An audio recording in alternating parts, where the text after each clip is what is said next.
moral standard is moral standard, Khaled bhai. It doesn't matter whether this is ছাত্র শিবির or whoever it is. আপনার social মিডিয়াতে একটি post দিয়েছেন, সেটি অনেকটা এরকম যে যেখানে আপনি প্রশ্ন তুলেছেন যে 15 বছর ধরে বেগম জিয়া যখন ফেসিস্ট হাসিনার জুলুমের শিকার হচ্ছিলেন তখন ছাত্রদল আসলে কি কাজে লেগেছে, ছাত্র মানে আওয়ামী লীগের বিপক্ষে কোনো বড় আন্দোলন করতে কাজে লেগেছে কিনা, সরকারকে নাড়া দিতে পারবে এমন কোনো আন্দোলন করতে কাজে লেগেছে কিনা, যদি না হয় আপনি প্রশ্ন করেছেন ছাত্রদলের পেশি শক্তি বিএনপির কোন কাজে লাগে, মানে বিএনপির কোন কাজে ছাত্রদলের পেশি শক্তি লাগে। আমি এই প্রশ্নটার ব্যাপারে আপনি নিশ্চয়ই 1-2 মিনিট বা 30 সেকেন্ড একটু মন্তব্য করুন। আমি এই প্রশ্নটা এমনও করতে চাই, জামায়াতের কোন কাজে শিবিরের পেশি শক্তি লাগে? ডক্টর মির্জা গালিব। খালেদ ভাই ধন্যবাদ, প্রথমে ধন্যবাদ আমাকে ইনভাইট করার জন্য, এবং বাকিবিল্লাহ ভাই nice to have you here. আমি যেটা লিখতে চেয়েছি এবং যেটি খালেদ ভাই আপনি প্রশ্নটা তুলেছেন, আমি যদিও ছাত্রদলকে সামনে রেখে এই প্রশ্নটা তুলেছি, কিন্তু ইকুয়ালি এই প্রশ্নটা ভ্যালিড ও জামাত ইসলাম এবং ছাত্র শিবির, ছাত্র শিবিরের পেশি শক্তি জামাত ইসলামেরও কাজে লাগে কিনা। তো ফ্রেমওয়ার্কটা কি দেখেন, ফ্রেমওয়ার্কটা হলো যে বাংলাদেশের ছাত্র রাজনীতি সম্পর্কে আমাদের একটা পারসেপশন আছে। পারসেপশনটা হলো যে বড় রাজনৈতিক দল তারা চিন্তা করে যে ছাত্র সংগঠন যদি ক্যাম্পাসে খুব স্ট্রংলি অপারেট করে, তারা যদি শক্তিশালী হয়, এই যে তাদের পাওয়ার পলিটিক্স, এই পাওয়ার পলিটিক্স তাদের ক্ষমতায় থাকাকে নিশ্চিত করে, এবং তারা যদি বিরোধী দলে গিয়ে স্ট্রাগল করে এই পাওয়ার পলিটিক্স তাদেরকে হেল্প করবে। এই পারসেপশন থেকে ছাত্র রাজনীতিকে বড় রাজনৈতিক দলগুলো প্যাট্রোনাইজ করে। আমি বলতে চেয়েছি দুইটা জিনিস। এক, যে বাংলাদেশের সমসাময়িক রাজনীতি যদি আপনি দেখেন, এবং বিশেষ করে জুলাই অভ্যুত্থানের পর। ডক্টর গালিব, আপনি কি আপনার, আমি বুঝতে পারছি না যে আপনার কথা আবার শোনা যাচ্ছে, আপনি কি আপনার ল্যাপটপের সাউন্ডটা একটু মিউট করে রাখবেন? মিউট করলে কি শোনা যাবে, নাকি সাউন্ডটা অফ করে মানে মিনিমাম করে রাখবেন কিনা? যেহেতু আমার এখানে কি ইকো হচ্ছে? এখন ঠিক আছে, এখন বলেন। আমরা আসলে জি, আপনি কন্টিনিউ করুন। আচ্ছা, সরি, জি ধন্যবাদ। তো আমি যে প্রশ্নটা তুলতে চেয়েছি সেটা হলো এই ফ্রেমওয়ার্কটা ভুল। এই ফ্রেমওয়ার্কটা ভুল, তার আমি 3টা পয়েন্ট বলবো। একটা এক্সাম্পল হলো যেটা আমি ছাত্র দলকে বলছি, যে দেখেন যখন বিএনপি বিরোধী দলে ছিল, আওয়ামী লীগ যখন অপারেশন করছে, তখন ছাত্র দলের পেশি শক্তি দিয়ে আপনি অপারেশন ওভারকাম করতে পারেন নাই। ইকুয়ালি এটা ট্রু ছাত্র শিবিরের জন্য, যে জামাতের নেতাদেরকে যখন আওয়ামী লীগ ফাঁসি দিচ্ছে অন্যায় বিচারের মধ্য দিয়ে, শিবির সেটাকে সেই অপারেশনের এগেইনস্টে দাঁড়ায় কিছু করতে পারে নাই। বরং এই গণ অভ্যুত্থান তখনই সম্ভব হয়েছে তখন জনগণের একটা বিশাল অংশ রাস্তায় এই ফ্যাসিজমের বিপক্ষে এসে দাঁড়িয়েছে, তখন আপনি সফলতা দেখেছেন। That's point number 1। Point number 2 হলো যে আমরা একটা চেঞ্জের মধ্য দিয়ে গিয়েছি। সেই চেঞ্জটা কি? সেই চেঞ্জটা হলো যে এখন সোশ্যাল মিডিয়া অত্যন্ত আপনার অ্যাক্টিভ, লোকের একজন আরেকজনের সাথে কানেক্ট করে সোশ্যাল মিডিয়ার মধ্য দিয়ে, এবং একটা ডিফারেন্ট স্পেস তৈরি হয়েছে। তরুণ প্রজন্ম এখন সারা দুনিয়ার যে কনসাস তার সাথে কানেক্টেড, তারা এখন আপনার সেগ্রেগেটেড না। তো এই যে একটা কমন আন্ডারস্ট্যান্ডিং তৈরি হইতেছে, অল্টারনেটিভ মিডিয়া তৈরি হইতেছে, একটা ডিফারেন্ট পাওয়ার। আপনি যদি এখন মনে করেন যে আমি ঢাকা বিশ্ববিদ্যালয়, চিটাগাং অথবা রাজশাহীতে আমার মাসল পাওয়ার থাকলে আমি রাজনীতিতে ভালো করব, এই ফ্রেমওয়ার্ক চেঞ্জ হয়ে গেছে। কাজে রাজনৈতিক দলগুলোর এখন চিন্তা করা উচিত যে ছাত্র রাজনীতিকে আমি মডিফাই করবো। বিএনপির চিন্তা করা উচিত যে ছাত্রদল আগে যেভাবে রাজনীতি করছে সেভাবে রাজনীতি করা উচিত না। জামাতের চিন্তা করা উচিত শিবির আগে যেভাবে রাজনীতি করছে সেভাবে রাজনীতি করা উচিত না। বরং আমরা এখন এমন একটা রাজনৈতিক ফ্রেমওয়ার্কে যাব যেখানে কেউ মাসল পাওয়ার দেখাবে না, যেখানে বিশ্ববিদ্যালয় ক্যাম্পাসে কোনো ছাত্র আরেকজন ছাত্রকে ফিজিক্যালি টর্চার করবে না। এটা একটা অসভ্যতা, এটা একটা criminal offence. You can't do that. বিশ্ববিদ্যালয়ের শিক্ষক এবং প্রক্রিয়াল বডি এবং কালেক্টিভলি তার অ্যালামনাইদের ভূমিকা পালন করতে হবে। বিশ্ববিদ্যালয় ক্যাম্পাসে কেউ আপনার সাউন্ডটা মনে ঠিক করতে হবে, কারণ আমি এখনো একটু নয়েজ পাচ্ছি। এটা মানে ঠিক করা হবে, ঠিক করতে সাহায্য করবে আপনাকে। কিন্তু আপনি যদি একটু চট করে একটু বলে নিতেন, আমরা বাকিকে শুনতে শুনতে আপনার এটা নিশ্চয়ই এটা ইয়া হবে। আপনাকে জাস্ট আমি একটু জানতে চাই যে আপনি এখন স্পষ্ট বললেন যে এই পেশি শক্তি আসলে ছাত্র শিবিরের পেশি শক্তি আসলে জামাতের কোনো কাজে লাগে নাই, বা আসলে লাগেও না কাজে, এটা ফ্রেমওয়ার্কটাই আসলে চেঞ্জ করতে হবে। আপনি যখন স্ট্যাটাসটা দিলেন তখন যে শুধু ছাত্রদলের কথা উল্লেখ করলেন, এটা তো আপনি ডেলিভারেটলি করছেন, তাই না? ছাত্র শিবিরের কথা যে আপনি বলেন নাই সেটা তো ডেলিভারেটলি করছেন।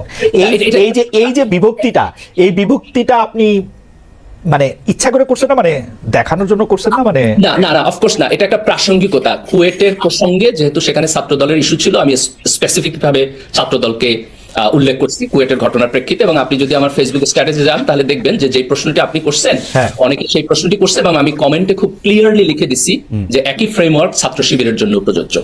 ওকে, কিন্তু আপনি স্ট্যাটাসটার মধ্যে আচ্ছা এইটা একটু ডিসক্রিমিনেশন করি নাই, আমি কুয়েটের ঘটনার প্রেক্ষিতে। আচ্ছা ঠিক আছে, কুয়েটের ঘটনার প্রেক্ষিতে আমি এখন আমার টেবিলে যে এখন বিডি নিউজ 24.com এর একটা নিউজ, সেটার মধ্যে হচ্ছে ফেসবুকে মন্তব্যের জেরে এমসি কলেজের শিক্ষার্থীকে পেটালো ছাত্র শিবির।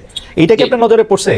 যে এটা নজরে আমি পড়ছে, আজকে সকালে আমি বেশ কয়েকজনের সাথে কথা বলছি যে ঘটনা কি ঘটছে, খুব সম্ভবত এখানে শিবিরের সংশ্লিষ্টতা থাকতে পারে। আমি এই প্রোগ্রাম শেষ করে এটার ব্যাপারে স্ট্যাটাস দিব। Okay, thank you so much doctor Ghalib, আপনি আমাদের সঙ্গে। Moral standard is moral standard Khaled ভাই, doesn't matter whether this is ছাত্র শিবির or whoever it is। আমরা এটা আপনার কাছে আশাও করি। এটা আপনার আওয়াজটার ব্যাপারে Ashis, can you take care of this noise and thing please. বাকি যারা বাকি বিল্লা, আমি যে বিষয়ে আসলে আপনার কাছে প্রশ্ন করতে চাই, আপনি দেখবেন জুলাই আগস্টের মধ্যে একটা গণ অভ্যুত্থান বা চলমান আন্দোলন যাই মানে যেইভাবেই আমরা ব্যাপারটাকে সংজ্ঞায়ন করি না কেন, আমরা এখন দেখতে পাচ্ছি যে এইটার ক্রেডিটটা আসলে কার, কে আসলে সবচেয়ে বেশি করছে, এটা আসলে শিবিরই পুরোটা করছে কিনা, নাকি শিবির কিছুই করে নাই, ছাত্রদল বা অন্য দলগুলি ছিল কিনা, বাম সংগঠনগুলি এটার মধ্যে কোনো রকম কোনো ভূমিকা রাখছে কিনা। বেশিরভাগ জনই এরকম বলতে চেষ্টা করতেছে শিবির করছে অনেক বেশি, বৈষম্য বিরোধীদের কতজন ছিল তারা আসলে আদতে হয় শিবির নইলে ছাত্রলীগ, আর বেশিরভাগ হচ্ছে জনগণ। এর মধ্যে ছাত্রদল বা বামদের উপস্থিতির কথা আসলে অত আমরা এটা শুনতে পাচ্ছি না। আপনি ব্যাপারটা এখন আসলে কেমন দেখেন, যে আপনিও আসলে সোশ্যাল মিডিয়াতে খুব সক্রিয়, বারবার আপনাকে বলতে হচ্ছে যে ক্রেডিট নেয়ার ব্যাপারটা নিয়ে, কখনো এটা কখনো সেইটা, আপনি কেমন দেখছেন এটা জনাব বাকিবিল্লাহ? আচ্ছা, প্রথমে যেটা বলি সেটা হচ্ছে আমি জুলাই মুভমেন্টে আমি এবং আমাদের কালচারাল এবং পলিটিক্যাল পেরিফেরির একটা বড় অংশই খুবই সক্রিয় ছিলাম, এবং সেটা আসলে ক্রেডিট দাবি করার দরকার নাই বলে আমি মনে করি।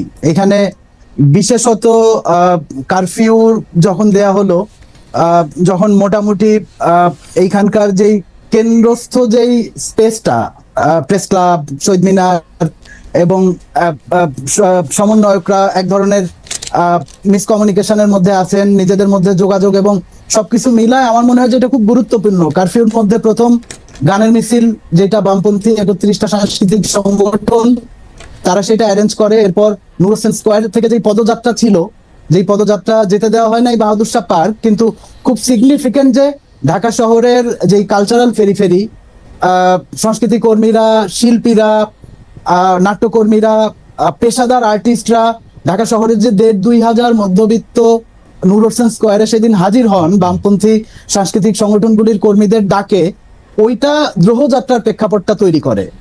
এবং দ্রোহযাত্রার প্রেক্ষাপটটা 3 তারিখে শহীদ মিনারে নাহিদের মুখ থেকে আমরা যে এক দফা শুনি, সেই প্রেক্ষাপটটা তৈরি করে। এটার ক্রেডিট নেয়ার পলিটিক্সটা কেন করি নাই সেটা আমি একটু বলি।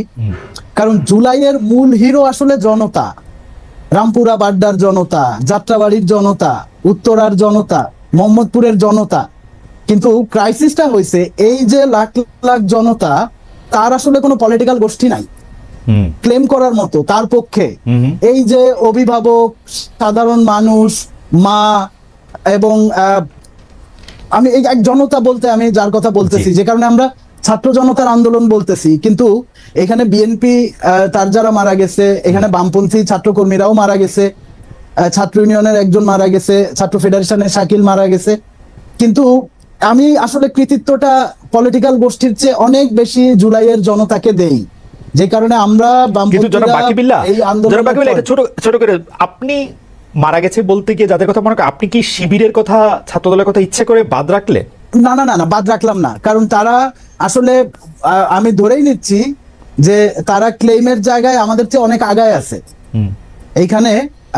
কারণ মূল বিরোধী দল তারা, এবং বিরোধী দল হিসেবে বেশি সংঘাত এবং নিপীড়নের মধ্যে এইখানে এই দুইটা রাজনৈতিক দল ছিল, এবং পাওয়ারের কনফ্লিক্টের মধ্যে তারা ছিল। বাকিরা আমরা ধারাবাহিকভাবে আমাদের আন্দোলন ছিল। আমি নিজে 2018 কোটা আন্দোলনের সময় গ্রেপ্তার হয়েছি, এবং আমরা ওই আন্দোলনে বামপন্থীরা যেই বুদ্ধিভিত্তিক, বিশেষ করে বিশ্ববিদ্যালয়ের বামপন্থী শিক্ষক নেটওয়ার্ক, এবং আমি মনে করি যে এগুলো খুব গুরুত্বপূর্ণ ছিল। কিন্তু আমাদের এই পলিটিক্যাল ডিফারেন্স যেই জায়গায়, সেই জায়গায় আসলে আমাদের এই চর্চা নাই।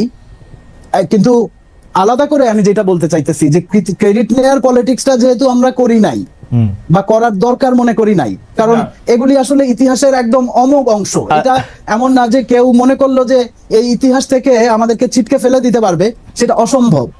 কিন্তু এইখানে আলাদা করে আমি যেটা উল্লেখ করতে চাই, বিশেষ করে জানাকের ইন্টারনাল পলিটিক্যাল কিছু ইস্যু ধরে ছাত্র শিবিরের যে মুভমেন্টের ক্লেম করার যে চেষ্টা, এবং